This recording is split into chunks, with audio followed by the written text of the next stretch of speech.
lies a navel keeping orchids by the side. No tears to whisper on no. She feels the fall leaves like some memory. She opens up her eyes and smiles.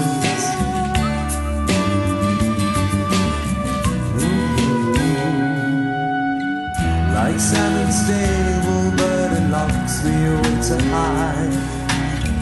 We're dark and lovely on and on. No tears to tell me life in summer, the light and warm in stride. I smile.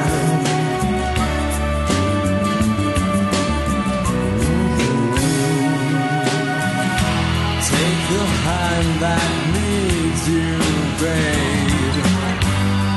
Look into my heart. The nails precede the bleeding. Standing here will just tear us apart.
Well, hello, my little ones. All right, a free something if you can remember who it is that I am trying to, what's the word, impersonate when I go, hello. Anybody know? Anybody know? You have plenty of time to figure that out and type it in the comments wherever you might be if you're on Facebook or YouTube. I don't know how long you'll be on tonight, since those are the ones that we lose for some whatever reason. But right now, I can see that Facebook and YouTube is working. I think you can hear me. I don't know where Alyssa is. And look at you, Nathalie. Winner, winner. Is it bucket or bouquet?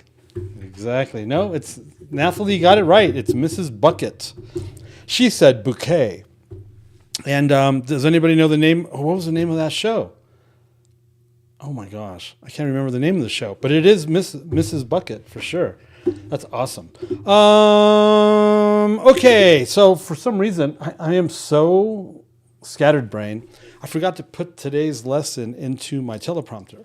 So I'm going to be slumming it with my iPad with the basic, the note app, and I'm going to be putting my finger over here and scrolling because I can't use the keyboard. Anyway, this is an interesting 5 verses, and we're taking it based on the English Standard Version's chapter subheadings, and next week we will begin the process of. I don't know if I want to spend 2 weeks on it or 1 week on it. I'm thinking about it. I might cut it into 2 because it's heavy. Anyway, so I'm gonna let's just get into this, because if I start thinking about the next session 13 and possibly 14, about the subject matter that Paul breaches, I'll just get lost. I'll just start talking about it right now. Okay, here we go. Father, we ask, as always, we ask for your spirit of wisdom and revelation, for your opening up the eyes of our understanding. That's actually in the New Testament, opening up the eyes of your understanding, so that we can be enlightened, so we can see into your word, so that we can grasp what it is that you're telling us and apply it. Now, I'm assuming, or I'm anticipating a lot of conversation regarding this section. All right, we are in chapter 6 of Ephesians, starting with verse 5. Bond servants, bond, like James Bond. No, bond servants. No, these are not bond servant earrings. If you know the word, a servant was freed when they were let go from their time as a servant. They had the option to stay, and if they chose to stay willingly, then the owner, the master, would take an awl and pierce right about up here, and they would have an earring up here, and that meant that the individual was a bondservant. He was free, but he had decided, instead of being free, he was going to stay. So it was higher than just being a regular servant. That's why he was a bondservant. We are bondservants. I don't know if you guys understand that. We're bondservants. That's an old school Christian teaching, that we're bondservants. So even though these are not bondservant earrings, and Torah people, not you guys are smarter than that. Yeah, a lot of the Torah people have a religious spirit. An owl, isn't it an owl? An owl, they puncture the hole. They and then they put, like, I guess some sort of, I think it was brass or some sort of earring. I think the whole bond servant thing, I think, has been lost, and I don't think a lot of people. I don't think a lot of an owl, AWL, and I don't know a lot of people that preach on it. I don't remember the last time I heard it. Does anybody remember the last time they heard the teaching on being a bondservant and having the piercing, and basically you're willingly staying in your place of servitude or in your role as a servant, a bondservant? A bondservant is going to be more. it's going to be more of a. It's going to be more of a. He's not a. It's almost like an employee. So, because you got to remember what Jesus said. You're more than a servant to me. He called us friends. So there's a whole teaching there. So yeah, it's been a while, right? I think it's been a while, but we're bond servants. When we came into this thing, we willingly came in as bond servants. I think that's a teaching, like I said, that has been lost. But all right, bond servants, verse 5. Obey your earthling. See, I'm ready for the next session. Obey your earthly masters, or another way to say it is your masters according to the flesh, with fear and trembling, with a sincere heart, as you would Christ or Messiah. Hey, let me do this. Let me do this real quick. We're supposed to be in this mode, aren't we? Let me go over here, push that button over there, push this button over here, go over here, and take this button off over there, and then do that. Whew. I'm exhausted. Hold on, I need to take a break now after that. Okay. I think that's the smoothest I've done it though, right? Done. Don't try this at home, kids. Please don't try any of this at home. But it's not right. We don't have your face yet. Oh, yeah. See, all right, so I was missing one button. It's like ground control to... Oh, sorry, I had to do that. I had to throw that in. All right, where were we? Oh, yeah, we were in the Bible. We weren't listening to David Bowie songs. Did I just say that out loud?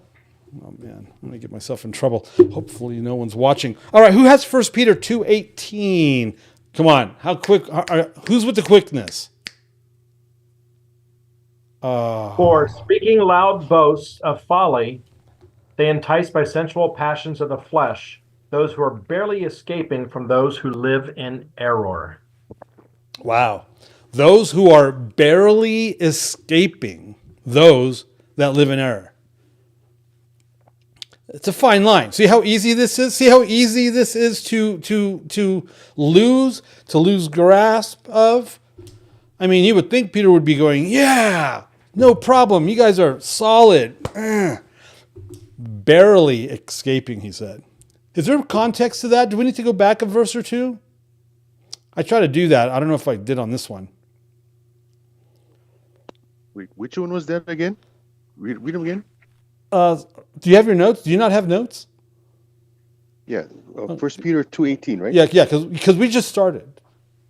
We're like at the very top, Frank. I read 2 Peter, sorry. Oh, ooh, look at Frank coming with the correction. No fool around. Thanks, Frank, for knocking me down a peg. Appreciate it, buddy. Oh man, you guys are a trip. You guys freak me out. All right, Frank, you got it? Come on, give it. All right. Okay, I go. Denny, you're in timeout. It's Frank's turn. Okay, wait, no. It's 2:18. My eyes blurry. Okay, servants, be subject to your masters with all respect, not only to the good and gentle, but also to the unjust. There you go. Now, Denny, what you read was pretty cool too. It's just the wrong one. Did you he actually put yourself in timeout? Look at that. Now you need a timeout a picture now to put up there. Something. Oh man. Okay. Hey. So check this out. The English Standard Version. We use the English Standard Version around here because we don't want someone to say, "Hey, you're reading a Hebrew-centric or a Jewish-centric version, and you have an agenda, and you're trying to Judaize us." And I just caught myself from doing something I would normally do in the real world to demonstrate what those people mean to me. But we use the English Standard Version because it's a good version. It's not the King James, but it's also not the NIV. It's a good, solid version for Christians, and they can't cry foul. They do, but they can't because it's the English Standard Version. It's not like a Hebrew-centric version. But there's this big, huge, lengthy note in the ESV regarding what we're about to read, and I decided, I added it to the notes, and we're going to go through it real quick so that we have an understanding of what's going on. This is the English Standard Version publisher, whoever put this together is saying this. A particular difficulty is presented, because we're talking about slaves. That's the only difficulty we got going on here. A particular difficulty, slavery, indentured, is that the word? Servants, is presented when words in biblical Hebrew and Greek refer to ancient practices and institutions that do not correspond directly to those in the modern world. I cry foul right there. If they had slaves back in ancient biblical Hebrew and Greek times, they have slaves today. Slaves are slaves. Do you see how they just try to spin that? That's so weird. All right. Such is the case in the translation of ebed, the Hebrew word, and doulos, the Greek word, terms which are often rendered slave. Now they start making sense here. These terms, however, actually cover a range of relationships that requires a range of renderings: slave, bondservant, or servant, depending on the context. See, now we're talking. Further, the word slave currently carries associations with the often brutal and dehumanizing institution of slavery, particularly in 19th century America. Just because we're Americans, they say that, because slavery has been everywhere and in every continent and in every century and in every people group, not just in the Americas. So this is very American-centric. For this reason, the ESV translation of the words ebed and doulos, I think I'm saying that right, I don't know, it's all Greek to me, has been undertaken with particular attention to their meaning in each specific context. Thus, in Old Testament times, I love that, when people say that, one might enter slavery either voluntarily, for example, to escape poverty or to pay off a debt, or involuntarily, by birth, by being captured in battle, or by judicial sentence, which this is all true. Protection for all in servitude in ancient Israel was provided by the Mosaic law, including specific provisions for release from slavery. In New Testament times, a doulos is often best described as a bondservant. I don't know if I'm saying that right. I think of doula, so maybe I am saying it right. That is, someone in the Roman Empire officially bound under contract to serve his master for 7 years. I wonder where they got that idea. Sound familiar, right? The Mosaic law is a 7-year cycle. Except for those in Caesar's household in Rome who were contracted for 14 years. When the contract expired, the person was freed, given his wage that had been saved by the master, and officially declared a freed man. The ESV usage thus seeks to express the most fitting nuance of meaning in each context, where absolute ownership by master is envisaged, I think I'm saying that right, as in Romans 6. And hopefully somebody looked back at Romans 6.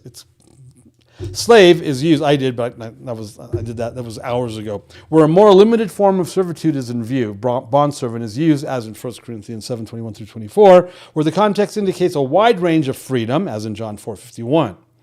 Do we need to go back and look at these passages? We probably should. Let's go. We're not going to read the whole chapter of Romans 6, because we'll save that for the Romans Monday night sessions that are coming to a town near you. Who's got 1 Corinthians 7:21 through 24? Here's what they're saying about that. Where absolute owner, well, I'll read this while someone looks that up. Where absolute ownership by a master is envisaged, slave is used. Where a more limited form of servitude is in view, bondservant is used, as in 1 Corinthians 7:21 through 24. Oh, we had that queued up and everything. Go ahead. I got it. Were you a slave when you were called? Do not let it concern you. But if you gain your freedom, take the opportunity. For he who was a slave when he was called by the Lord is the Lord's freedman.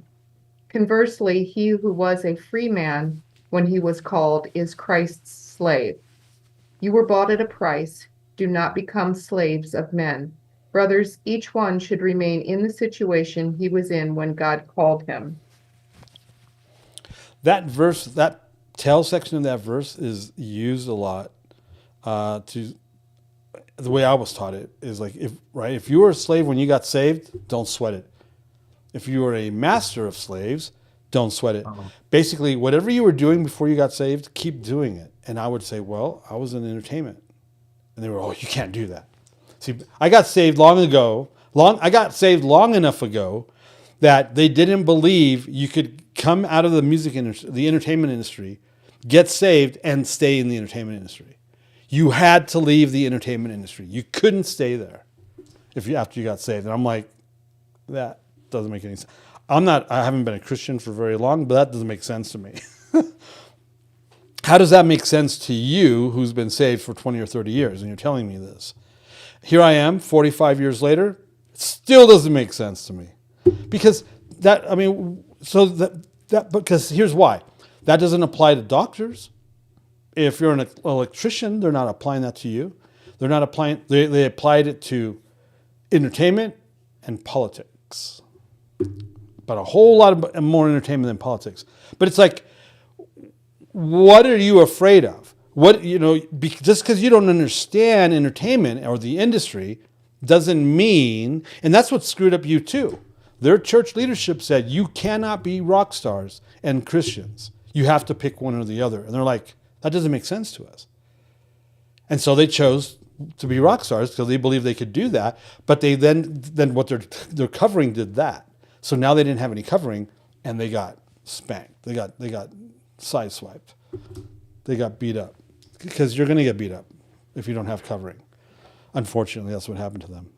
And now they're the biggest, Christian left thing out there. It's not good.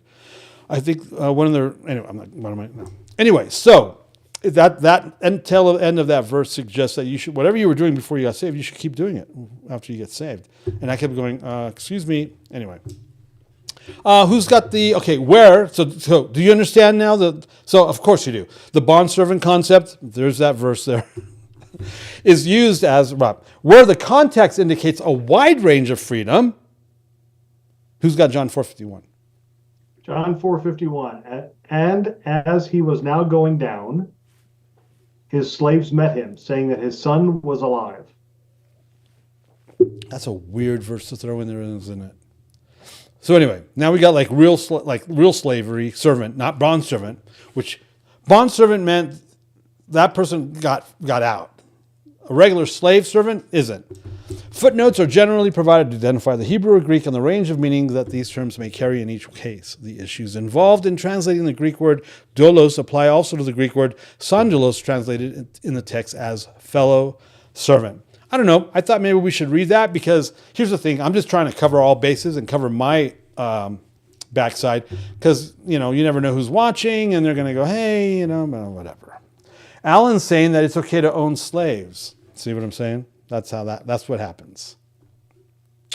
That's how that works. To all you Muppets, cheers. No, come on, that's just really thick iced tea. Shut up. People. It's just really thick. It's just too much. There's too much syrup in there. Who puts syrup in their iced tea? Nobody. But it looks like there's syrup in my iced tea. Okay. Verse. Just say it's molasses. Oh, there we go. I'm drinking straight up molasses, people. There's got to be something wrong about that, too. He's talking about slaves, and he said molasses. Oh, my God. See? I hope my wife's not watching. She's not yelling, so that's a good thing. She's like, I can't believe you just said that. Verse 6. I'm going to go back, because that's in the middle of a sentence. Oh, man, that was a lot of information. Bondservants, obey your earthly masters with fear and trembling, with a sincere heart, as you would Messiah, not by the way of eye service. Don't we say lip service? Not by the way of eye service as people pleasers, but as bondservants of Christ, doing the will of God from the heart. So, I remember being taught, when you do all things as unto the Lord. And that always stuck with me because I had a real issue with, and my uncle was relentless, brutal, heavy-handed, brutal when it came to my reformation, when it came to, because see, I was sent to live with him in hopes of reforming my life. From 15 years old, sex, drugs, rock and roll, no responsibility. I mean, a complete,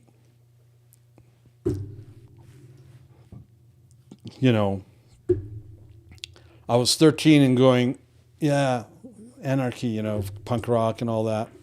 And then my parents didn't know what to do with me. So they sent me to live with a missionary uncle in hopes of rehabilitating me, reforming me, making me into a good citizen. I don't know. Somebody different. Someone that didn't do sex, drugs, and rock and roll. Let's say that. Well, so I remember, and so the one thing I remember my uncle telling me, one of the first lectures, and they were great. I mean, I learned a lot. I mean, when you sit when you're raised by an apostle, you're going to get a lot of come to Jesus talks. That's where I get it from. And he said, I remember one of the first things he goes, my goal, because he told my parents, don't send him. It's not our problem. It's your problem. He's not our monkey. He's your monkey. It's your circus. Don't bring the circus into town. And they sent me anyway. Yeah. And they were like, crap, when they got the call. He's at the airport or something. Yeah. Yeah, it's not good. And so he goes, look, my goal is I want you to learn integrity. More than anything, you need to learn integrity. And I'm like, what's that?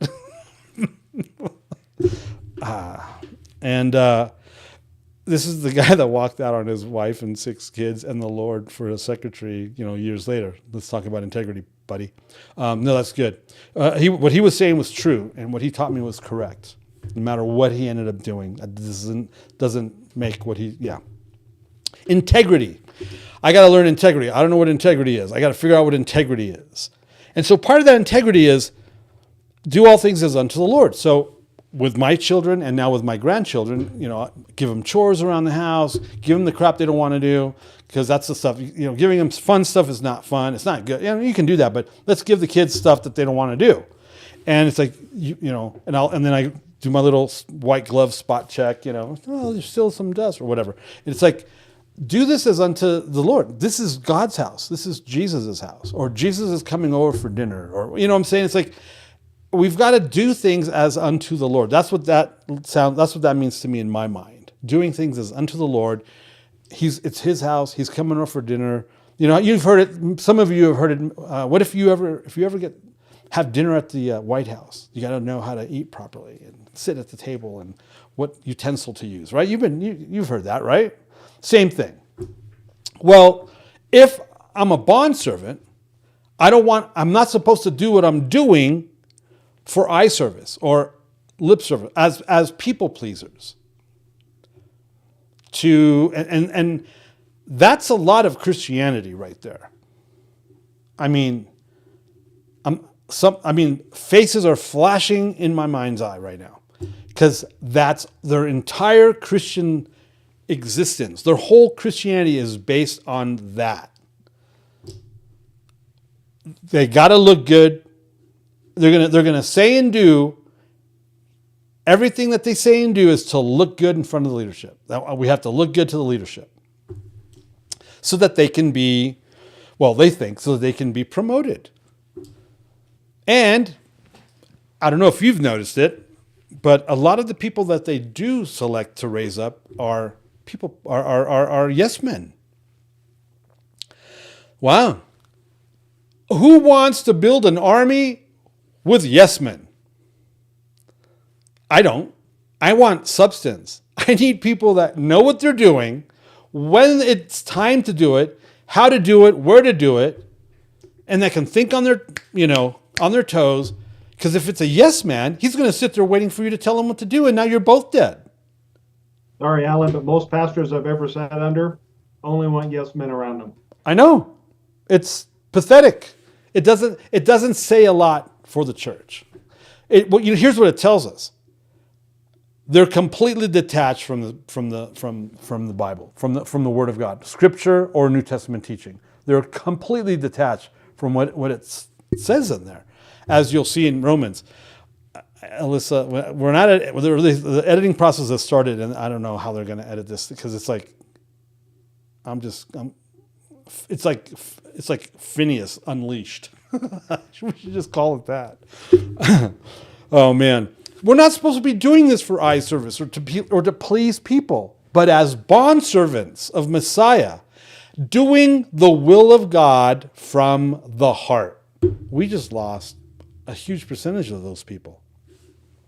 Rendering service with a good will as to the Lord and not to man. Hey, if you're going to go, hey, my 14-year-old grandson, I need for you to go clean up the dog mess in the backyard. Do it it's Jesus' dog, dude. Jesus doesn't want to go back out. He doesn't want to go outside an hour later and step in anything. You've got to do a really good job because you're doing it as unto him. You're not doing it for me. You're not, if you're doing it for me or because I'm going to throw you some cash, yeah, no. You should be wanting to do this just because, I'm your grandfather. You're right? Father Luke. Right? Yeah. We need to be doing what we're doing, not for promotion. It's like there's this great meme where it says, I want a tattoo that shows that I'm like this real church guy, and it's like a stack of chairs. You're right. It's like you want to be in ministry, but you won't clean toilets or stack chairs. That's the world I come from. That's the Christianity I remember. It's like it starts there. Doing this stuff no one thinks is what's the word? The words I'm thinking of I can't say. This is a G-rated movie. Doing this stuff that's not glamorous. That's not that people aren't even going to know about. It's what you do in secret that matters. People forget that. Rendering service with a good will as to the Lord and not to man. If you're trying to please man, if you're a man pleaser, that's what the Pharisees were. You've got your reward. Knowing that whatever good anyone does, this he will receive back from the Lord, whether he is a bondservant or is free. Okay, it'll come back. Masters. Now, this would be tricky, right? To be preaching to a church where there's like actual slave owners and slaves, and trying to, right? That's a whoo. How do we bring it together? Do the same to them and stop your threatening, knowing that he who is both their master and yours is in heaven. So you're the same. We're all the same. Now he's bringing it level playing field. You're somebody's servant too. You're God's servant. And that there's no partiality with him. Now we're going to get some heavy-duty Old Testament stuff here. Who wants to start us off with Leviticus 25? We got like 12 verses there. I've got it.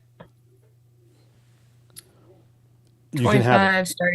starting at 35. Yep. If a member of your people has become poor so that he can't support himself among you, you are to assist him as you would a foreigner or a temporary resident so that he can continue living with you. Do not charge him interest or otherwise profit from him, but fear your God so that your brother can continue living with you. Do not take interest when you loan him money or take a profit when you sell him food. I am Adonai your God who brought you out of the land of Egypt in order to give you the land of Canaan and be your God. If a member of your people has become poor among you and sells himself to you, do not make him do the work of a slave. Rather, you are to treat him like an employee or a tenant. He will work for you until the year of, I think that's supposed to be released, but in mine it says Yovel. Then he will leave you, he and his children with him, and return to his own family and regain possession of his ancestral land. 46. For they are my slaves whom I brought out of the land of Egypt. Therefore, they are not to be sold as slaves. Do not treat him harshly, but fear your God. Concerning the men and women you may have as slaves, you are to buy men and women slaves from the nations surrounding you. You may also buy the children of foreigners living with you and members of their families born in your land. You may own these. You may also bequeath them to your children to own. From these groups you may take your slaves forever. But as far as your brothers, the people of Israel, are concerned, you are not to treat each other harshly. Thank you. I was reading the Zoom comments. You guys are brutal in there. A month shy of his 16th birthday. I saw that one. Well, who's going to pick our berries? I mean, you guys are bad. You guys are so bad. Those Democrats, man, they can't handle it. Well, who's going to? Thank you. Oh, man, you guys are a wild bunch. All right. Hey, who's looking forward to the Shavuot conference? Should we do that again? Yeah, we're gonna do it again. Okay, because we've got the room. Oh, who's got Job 31? It's Monday. That's right, baby. It's Job Monday. 31, Job 31, 13 through 15. If I have rejected the claim of my male or female slaves when they file a complaint against me, what then can I do when God arises? And when he calls me to account, how am I to answer him? Did he who made me in the womb not make him? And the same one created us in the womb? Yeah. Yep. Man. Deuteronomy 10. Who's got that one? I got that one. 10, 17, and 19. For the Lord your God is God of gods and Lord of lords, the great, the mighty, and the awesome God, who is not partial and takes no bribe. He executes justice for the fatherless and the widow, and loves the sojourner, giving him food and clothing. Love the sojourner, therefore, for you were sojourners in the land of Egypt. So that's a thing in the news these days. Non-Christians are telling us we're not Christian enough because we want to expel illegal aliens. When Jesus wouldn't do that. Jesus is actually, the Bible, and then they quote the Torah, which they don't keep or even know anything about. This is all convenience for them. And they're telling us that we're not supposed to be kicking out illegals based on something like that, a verse like that. Now, I know we all believe the same thing here politically, for the most part. I'm going to think like 98%. There might be someone out there that thought Obama was a great idea. So what now? How do we?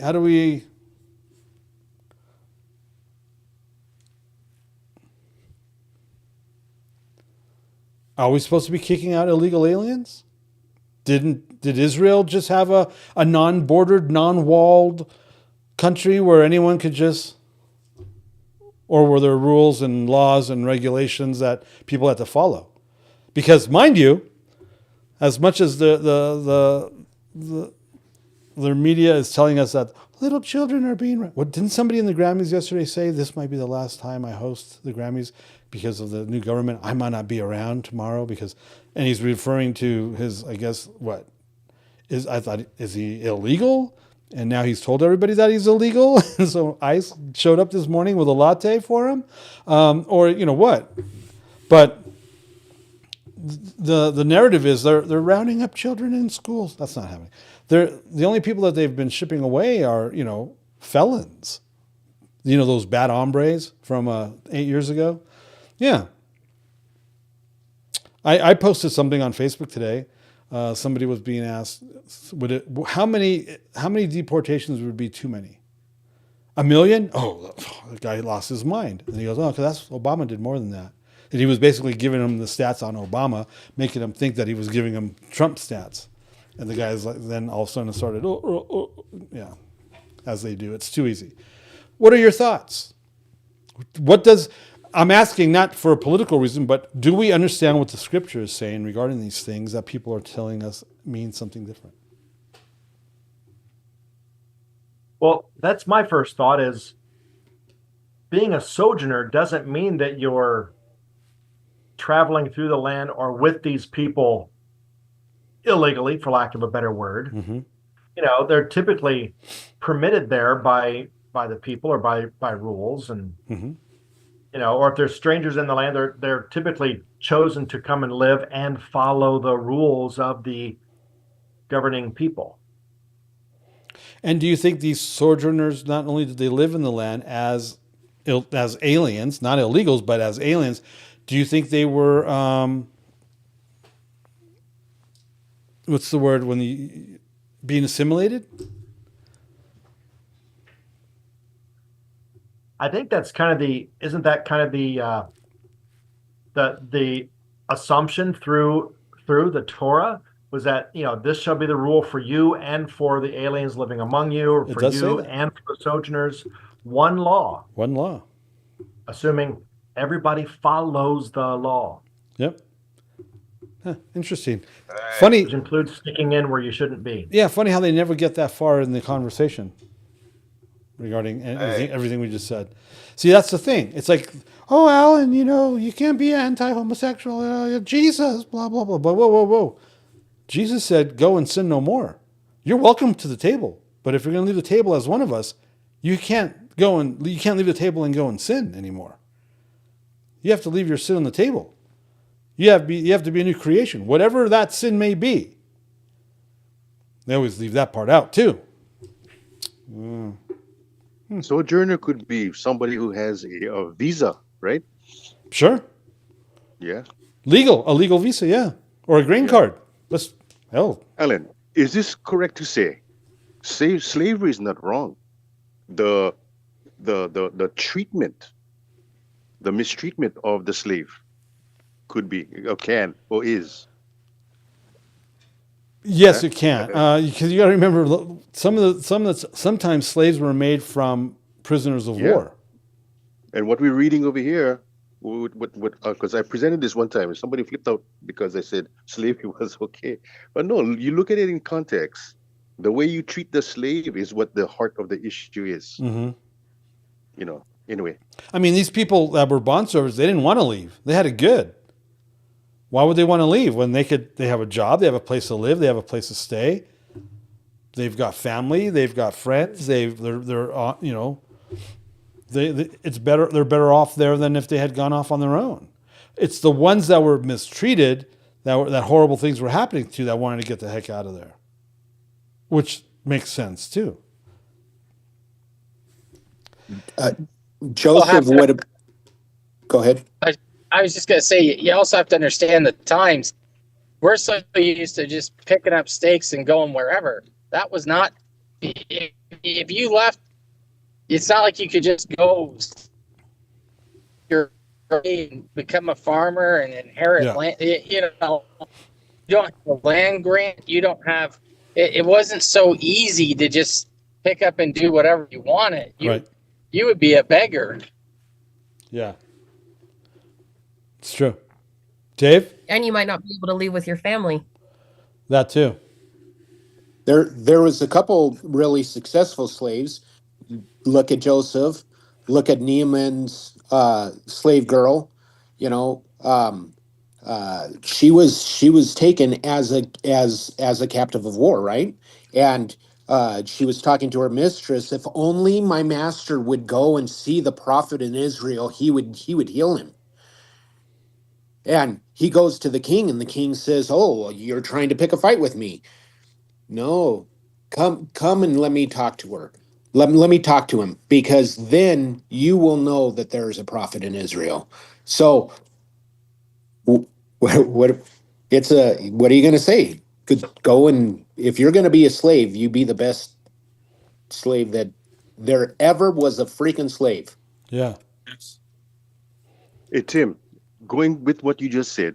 So when Abraham became a sojourner, he just didn't go in and just, okay, this is God told me this, whatever. He made alliances or political alignment with the king of that region and had a relationship, and eventually he could buy this property, set up here. So there was some kind of alignment and allegiance and correlation. So it's just us going in there and say, you know what, God told me, and this is what, and but there, and create catastrophe and fight. So yeah, Tim, I'll let what you just said. Well, and the thing is too that a lot of people miss is when he bought the cave at Machpelah, Mamre, that was a huge deal because a foreigner was buying a tract of land, and that had to go down at the gates of the city, and all the elders had to approve and sign off on it. It was a major transaction. Yeah. Yeah, and notice he didn't buy land immediately. He bought a burial place. I noticed that on the last Torah sections that we was reading in Genesis, Abraham did not initially go buy land to set up his own kingdom or whatever. The first thing he bought was that graveyard so that a resting place could be for his ancestors. Yeah. You know, this is a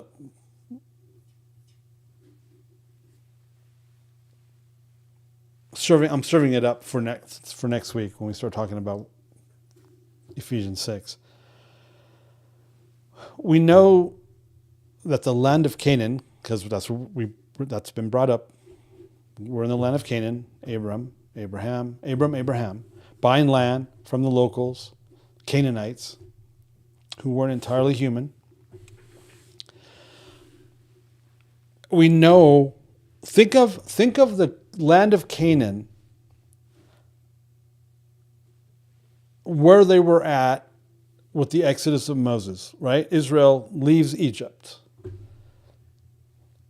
And what they experienced for 40 years before Joshua leads them into the actual land. We know that Moses and Joshua and Caleb, we know that Moses and Joshua, they're giant killers. It says so in the text. We know the feather that broke the back of God's grace on Israel was how they reacted to the news that the Nephilim were in the land. Oh, he's brought us out not only has he brought us out here to kill us, which was their pull the string. Pull the string. Right? You know what I'm talking about? Remember those dolls you pull the string and they say the same thing? Same thing. That's Israel. You pull the string and they were like, oh, he brought us out here to kill us. Pull the string. Oh, he brought us out here to kill us. Right? I've never thought of it that way, but that's exactly how it was. And then they find out, oh my God, there's giants in the land, the Nephilim, the Anakim. There's like 11 tribes, I think 11 tribes mentioned in the narrative. 11 Nephilim tribes, besides the Rephaim and the Amim. And it's like they lost their minds. So think of what the land of Canaan might have been like around the time of Moses and Joshua and Caleb. It says that Caleb chased them, pushed them down the mountains, like from where Engedi is, across the southern desert, and held them at Gaza, the Nephilim. Think about how it was like, how intense it would have been. You got Balaam, who's a prophet, a legit prophet who, when his donkey spoke, it didn't frickin' faze him. He talked back. It wasn't like, oh my God, he just lost. No. So this guy, and if you look at the way he knew how to set things up, as far as the sacrifices and the altars to try and curse Israel. And he's got a problem though. He's easily seduced by money for divination, and had a side hustle doing that. But he spoke with God. God spoke with him audibly. The climate of the climate of a culture not entirely human, made up of Nephilim, which are demonic entities on the earth that can die, not spiritual but physical, that Moses and Joshua and those guys had to deal with. And then also when they entered the land, they had to knock out, what was it, 35 kings, seven kings and 35 nations, something like that. I forgot what the breakdown was, something like that. 7 kings, we've got 7 people groups, the 7ites, and they were broken into, I think, 34 like regions or provinces or kingdoms. And they're not entirely human, they're Nephilim. Well, imagine what that was like. Now go back 400 years. That's what Abram was dealing with. And Abram lived there among them and had favor and did business with them and interacted with them and walked the entire border and survived. It would have been worse 400 years prior to that, because they would have been more of the Nephilim and the hybrids would have been of a purer blood than 400 years after the fact. Right? And so he takes 314 men born in his house and wiped out 4 kings and their armies that were known to be Nephilim eradicators.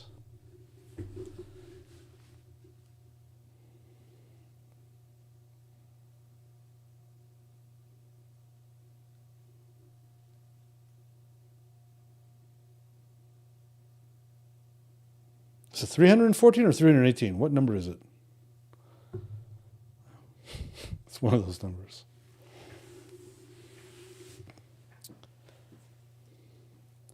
The pre-Mossad. Those guys are Mossad in the making besides Joshua and Caleb, right?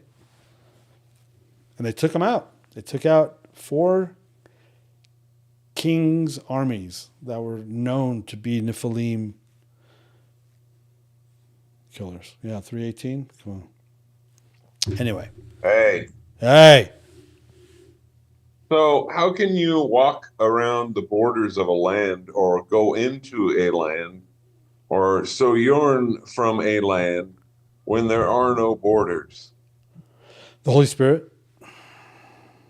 That's well, I'm just saying, it's to say there are no borders and people should just be able to walk in anywhere is absurd. Yeah. Yep. I lived in Nicaragua for 3 months, and I had to leave the country every 28 days. And the first time I was called to leave, I thought I could, my church leader said, "Oh, just go to the consulate in Managua and tell them here's the paperwork that you're here working with the government. We were building houses for the poor and stuff like that, and we were working with one of the government extensions. What is it called? I don't know what the word I'm thinking of. Anyway." And the lady started screaming at me in Spanish. Now their Spanish is a little different than Guatemalan Spanish, and I've got maybe 2 years of Spanish in my life, and she's screaming at me how you Americans are all the same. That's all I heard. Then everything went nuts, and then all of a sudden there's 2 guys, submachine guns aimed at my face, and I'm like, I'm 18, and I'm like, oh man, I made her mad because I was asking for an extension. They wanted me to leave the country and come back, and I had to leave and come back. I'm like, well, that's ridiculous. I live here and I'm working here and I've got this paper. You Americans are all the same, this and that. And I had to leave the country. I had to get out of the country, go to the nearest consulate, get a visa, and then turn around and come back in. It was like, this is ludicrous. And the nearest place to do that was at a place the border town was called Liberia. No, the border town was called Peñas Blancas. Look it up. Peñas, Penas, Blancas, Blacas. That was the border town. And I had to go to a town, the nearest town to that was a place called Liberia. And there was a consulate there. And then I had to show $300 American on the way in. I mean, it was brutal. I had to leave every 30 days. I had to do that trek. And it was no other country in the world has done what we've done in the last few years as far as sovereignty and borders. It's like Doug said, it's ridiculous. That's just common sense to have a border and to protect your sovereignty and its citizens. What a concept. So, as servants or as bond servants, I'm trying to bring it back around. Any thoughts? I thought we'd have more chatter regarding this. Slaves, There's one other thing. bond servants. There's one other thing you made me think of early on that we don't talk about much. I think some people do now that are into Torah like us and other groups. But, you talk about putting away chairs and turning off lights and stuff. And that's such a basic thing. If we're putting up treasures in heaven, why do we care who sees what we do? That's another thing that's completely absurd. Why if we get praise in this life for any single thing we do, we've just blown it in receiving a gift for that thing in heaven, when we exist in his presence. And it just blows my mind. Why do you have to do everything? That's what made me think that the eye service thing, instead of lip service. I think they're both profoundly insightful when we look at our relationship with other people. But eye service specifically is, do you have to have everybody see every little thing you're doing so that you can get somebody, oh, good little boy, you did such a good thing? No. I want my gifts in heaven. I don't need that stuff here. Well, I'm also not trying to please man. I'm trying to please God. Right. And that's done in the invisible realm. Right. Exactly. Unless God says to go do X, Y, Z in the physical, But if I'm trying to get like you said, eye service, if that's that's pleasing man, who has time for that? I mean,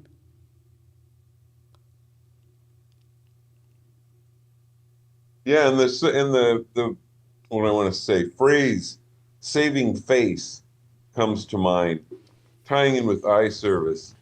We're more concerned, generally, people are more concerned with saving face. How do I look to other people instead of how do I look to my Father?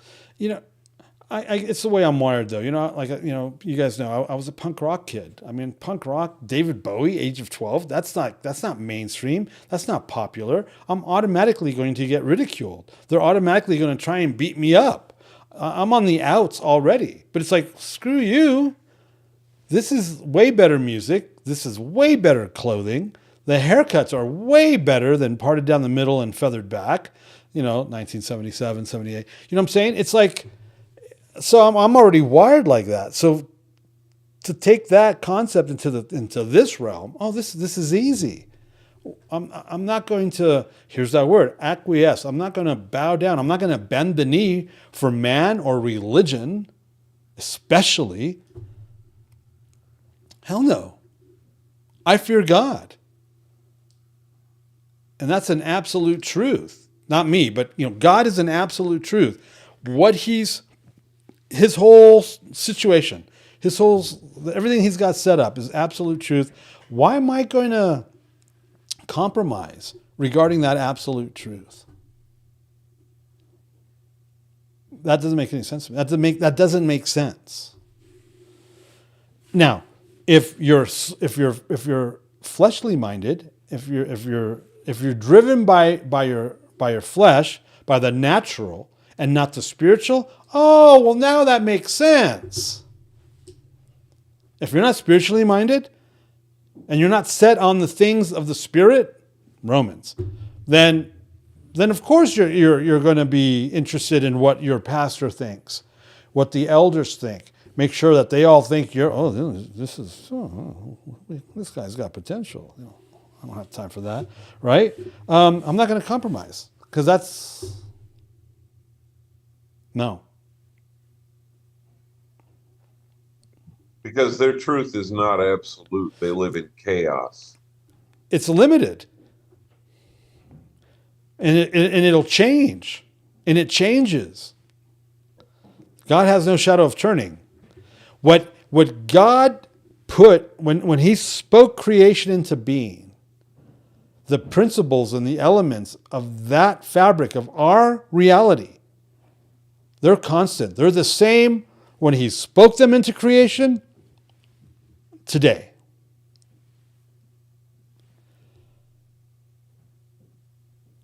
Man, dude, he's wishy-washy. They'll flip in less than 24 hours, depending on what depending on how they're wired and what you dangle in front of them. They'll flip like that.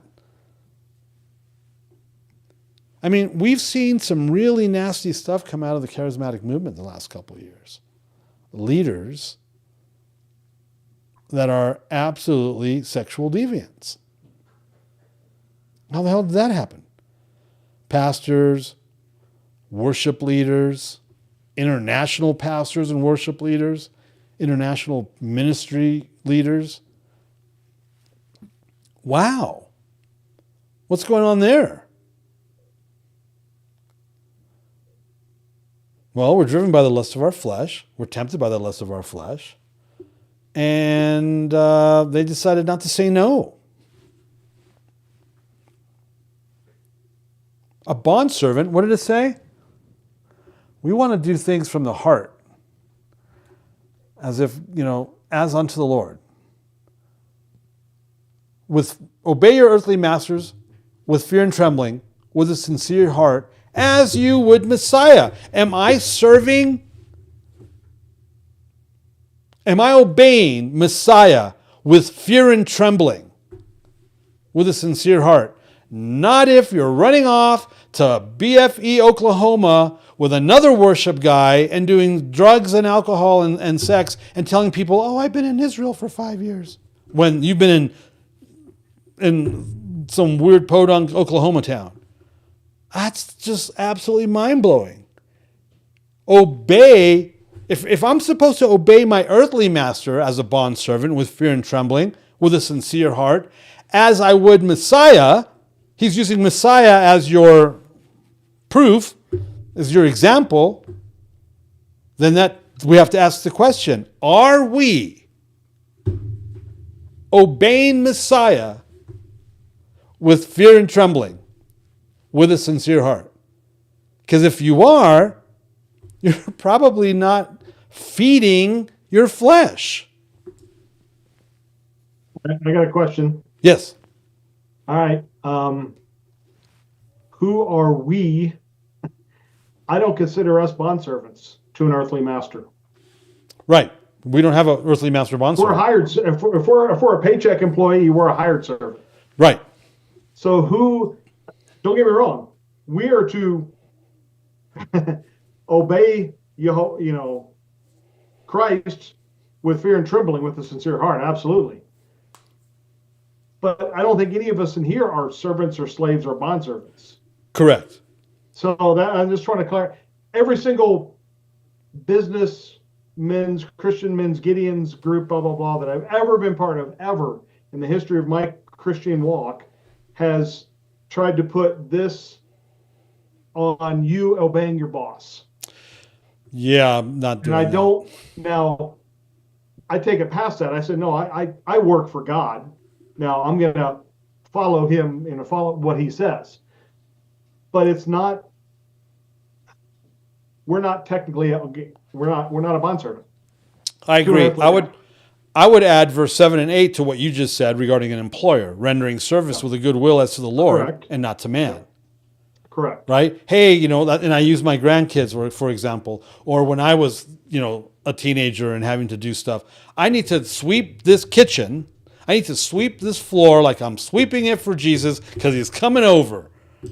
And he might look in a corner and go, look at that mess over there. Oh, because I forgot it, And then verse 8, knowing that whatever good anyone does, that this he will receive back from the Lord, whether he is a bondservant or free. Yeah, I agree.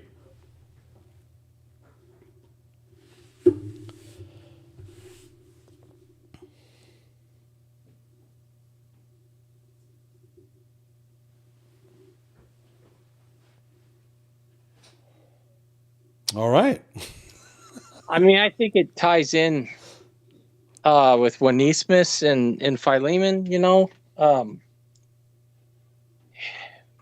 for one, well, okay, let's look at the ministry part first. If you're a bondservant, you understand that all the property and the resources that you're entrusted with and that you oversee aren't yours. And I think what happens in ministry sometimes is people talk about my ministry, this ministry, my building, my people. They're not. They're God's. Yeah. And so if you can preserve that bondservant, that everything belongs to the Lord's and you're working for him, you're not doing your thing for him, that's gonna go a long way to keeping somebody in check, I think. Yeah.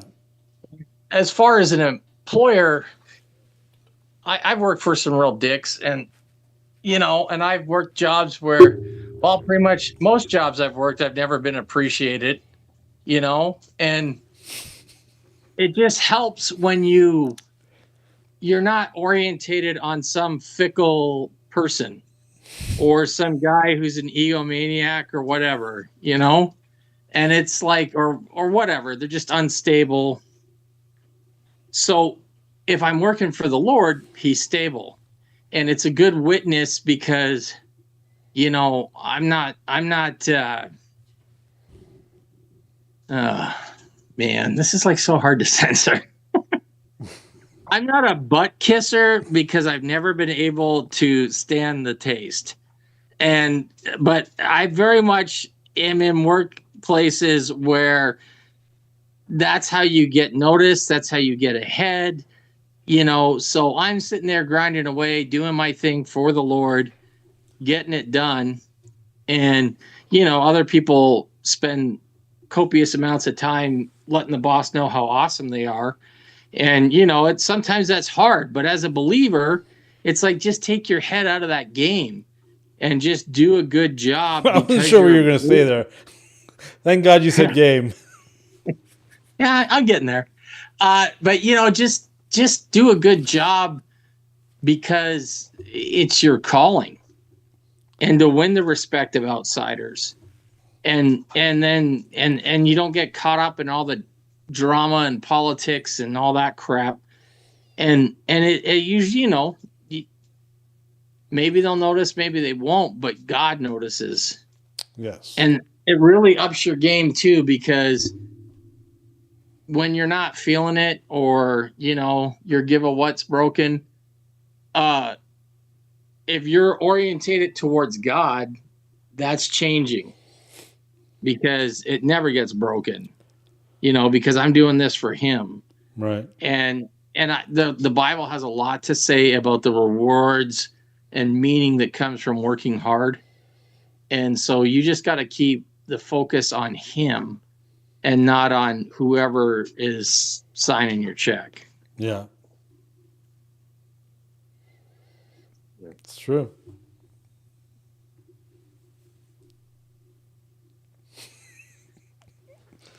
And one more thing too, respecting the anointing is something to be, you respect the anointing, you honor the anointing on people's lives, but kissing their okole is, when, it you got to know the defined line of the anointing, and like what you were saying, yeah, Tim, just being alongside to be noticed. And look what happened to Elisha and his servant.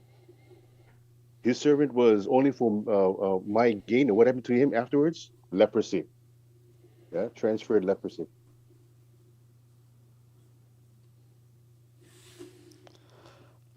I don't want leprosy.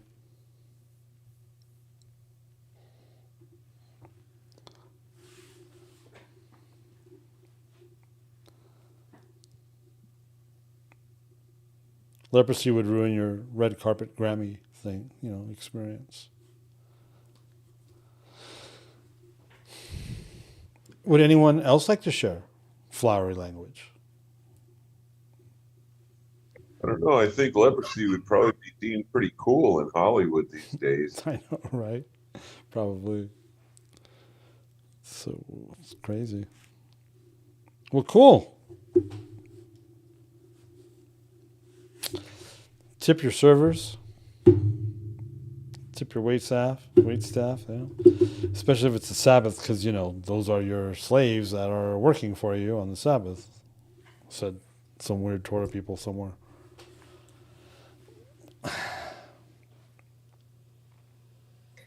Well, and sometimes too, we get this is one of the places I've seen that twisted around in a really weird way. When I started following Torah and trying to keep oh, hey, these actually still apply. I don't see any sort of cutoff language. So I'm going to start working on keeping more than just the, 8 or 9 of the 10 commandments. But then you get people that come and look at you and go, oh, you're trying to be holier than thou. You're doing all these things to, to look good to other people, like to show that you really follow. I was like, explain that to me, because half of this stuff you're never going to see whether I do it or not, right? Like womanly, Yeah. like the rules I follow that are like the womanly stuff, the stuff I follow being a mom, like the stuff I follow, with my household, my, heck, my garden, whatever. So explain this to me, how, like, oh, I'm not going to take part in the pepperoni pizza at the Bible study, Right. the ham sandwiches after church, or, oh yeah, those funny little strings I had sticking out of my pocket. How does that suddenly mean that I'm holier than thou when I'm also not the one that's trying to kiss up to the pastor, to be on this or that board to something, but oh, you're too much.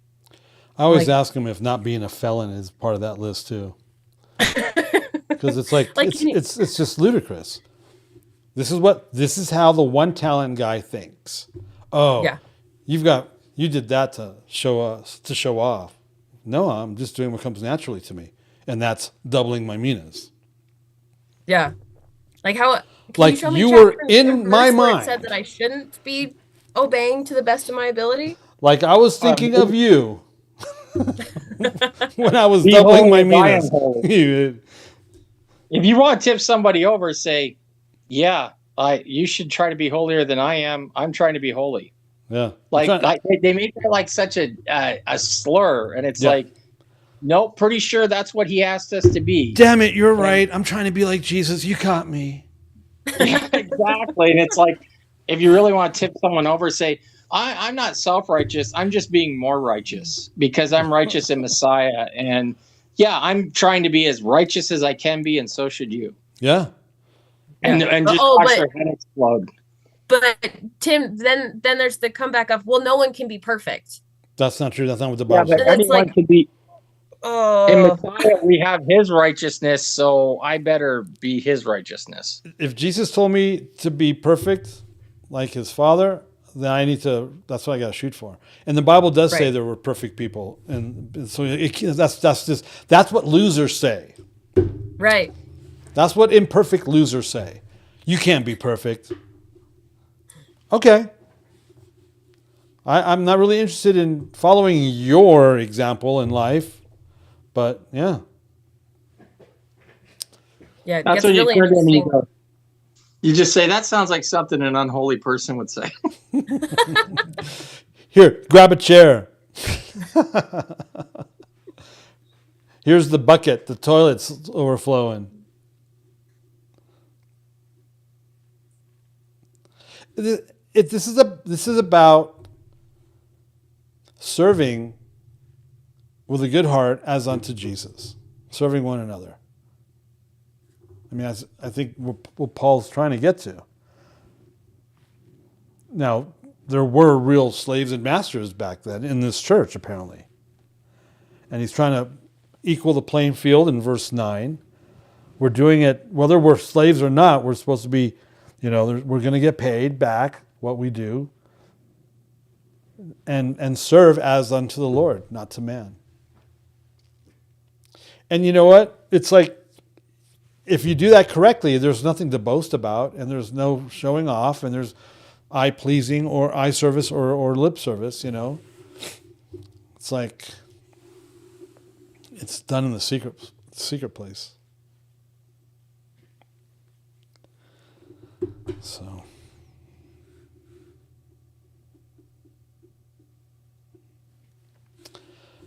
It's just, how weird is it? That we're outnumbered by these people, and they run churches, and they're pastors, and they lead seminary classes and seminaries on how to be like them. It's like the Pharisees. Think about it. It's the exact same thing. We're outnumbered. The remnant is outnumbered by the mainstream. And it's that Fun Boy 3 song. The lunatics have taken over the asylum. I should just play it. If you haven't heard it, go look it up. Fun Boy 3 is the name of the band. It's the three guys were formerly of my favorite ska band, the Specials. And the song is called The Lunatics Have Taken Over the Asylum. It's an awesome song. Oh. I love his voice, man. He's got a great voice. Yeah. See, Kevin knows. I know Hank knows. Yeah.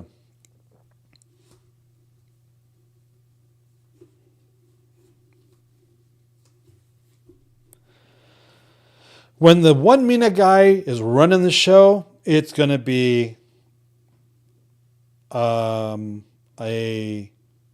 bad show. I was waiting for Tim to just throw it out there. I'm just kidding. Oh man. Yeah, it's not good. It's not good. So, all right. Anybody else? Would anyone else like to share before we wrap it up? We got a Chameleon Church show tomorrow morning, 8:45 a.m. Central. We're in the new month, day 2 or 3, I think, right now. Friday was whatchamacallit, Rosh Chodesh was Friday. What else is going on? It's my birthday this month. What else? Buy Alan's books. Oh yeah. Yeah. Oh, and I'm officially booked for Rude Awakening Shabbat Night Live. We will be taping on March 25th. My lovely wife will be joining me on this trip. That'll be nice. She's never been there. Don't, Kevin. How dare you? He's throwing out numbers on how he's guessing. He's trying to guess what my age is. And so she'll be joining me on that trip. That'll be awesome. That'll be a lot of fun, actually. And so we'll be flying out on the 24th, flying back on the 20th. We'll be filming all 4 episodes on the 25th. That's a long day. Yeah. It'll be fun. They said they've never had anyone break down Romans on Shabbat Night Live. This is the first time. So they're pretty excited about it. I'm excited about it. So that's we scheduled that, landed that date today. So that's fun. What else?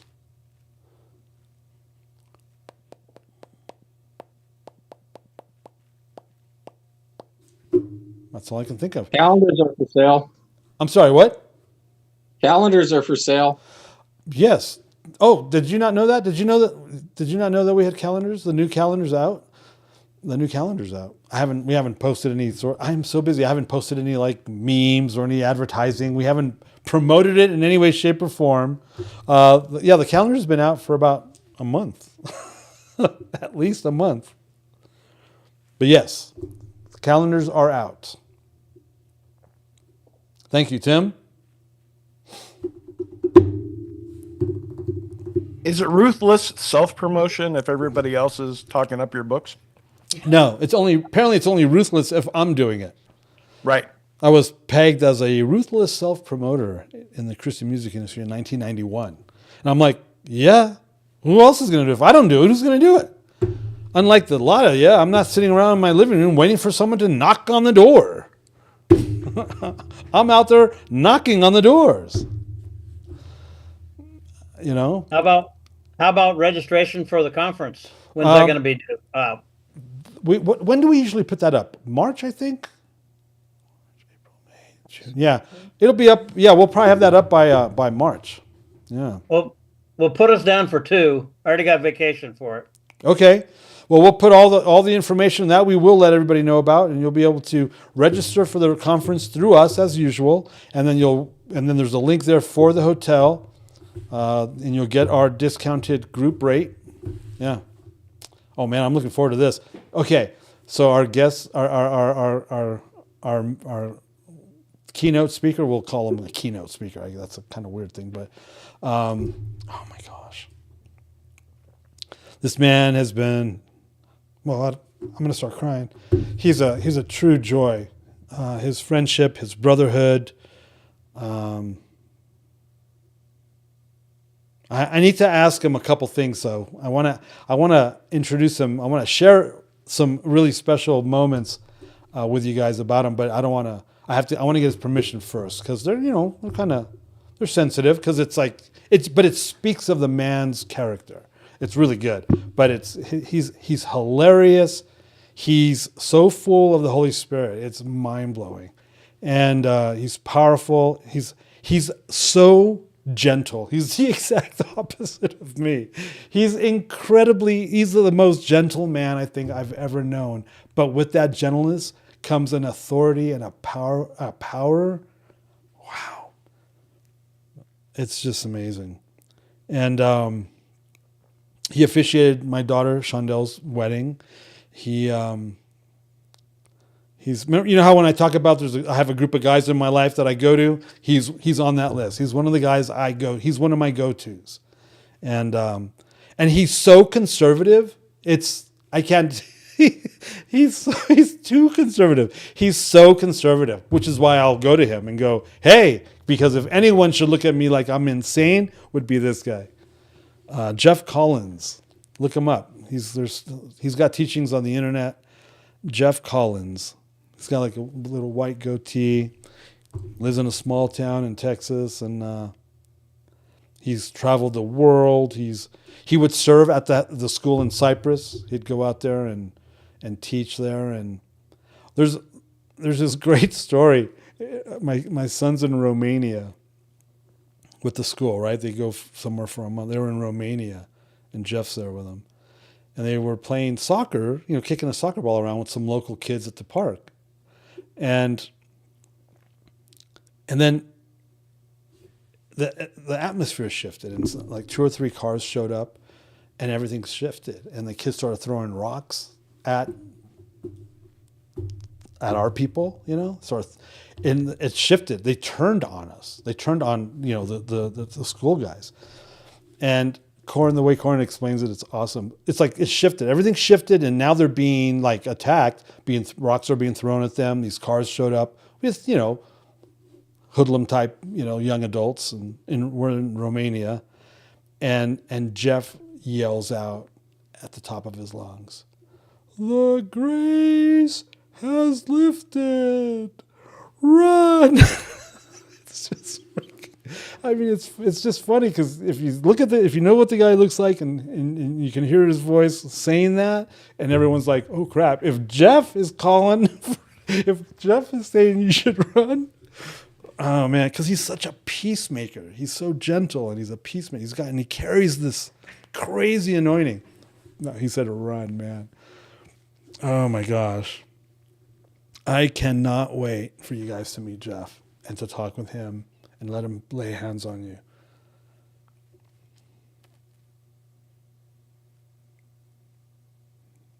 It's gonna be amazing.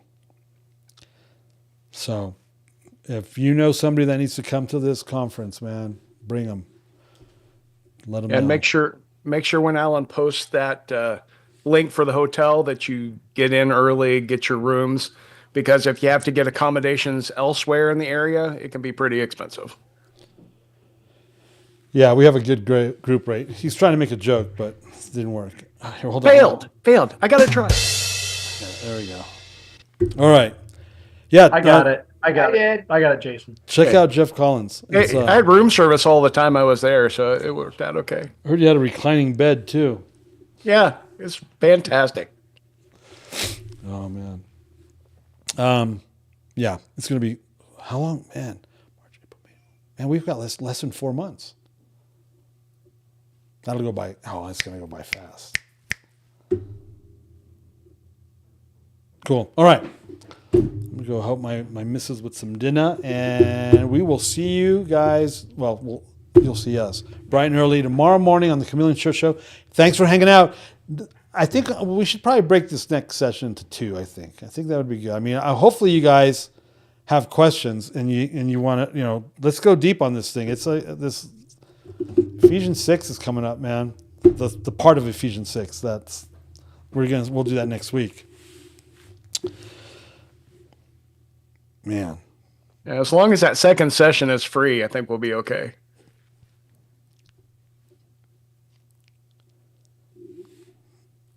Keep it in prayer. Keep the next week or two in prayer for this Monday night, because it's a heavy duty thing, and yeah. All right. Woohoo. Talk to you guys later. Ciao.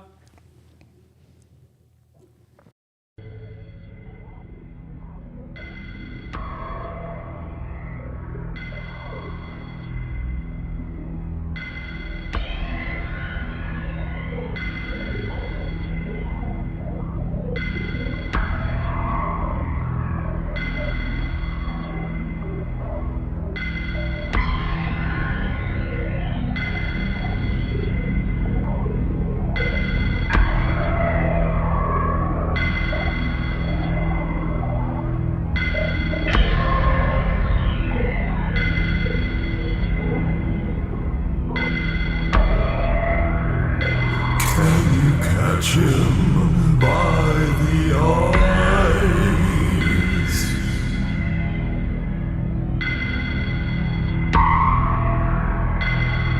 Or trap him and pierce his nose.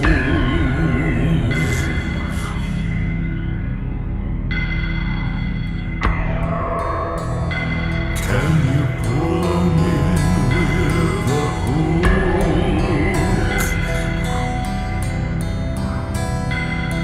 Or tie down his tongue with a rope?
The views and opinions expressed during our broadcasts are solely those of the broadcast producers, hosts, and/or guests, etc., and are not necessarily the views or opinions of the Travelog Network, its sponsors, or affiliates.